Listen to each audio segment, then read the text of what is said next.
நெஞ்சமொரு முறை நீ என்றது, கண்கள் மறுமுறை பார் என்றது. அன்பே என்றும் நீ அல்லவா, கண்ணால் பேசும் முதல் கவிதை. காலம் உள்ள காலம் வரை நீதான் எந்தன் முதல் குழந்தை. நெஞ்சமொரு முறை நீ என்றது, கண்கள் மறுமுறை பார் என்றது.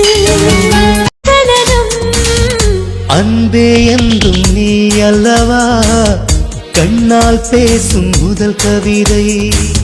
காலம் உள்ள காலம் வரை நீதான் எந்தன் முதல் குழந்தை. நெஞ்சமொரு முறை நீ என்றது.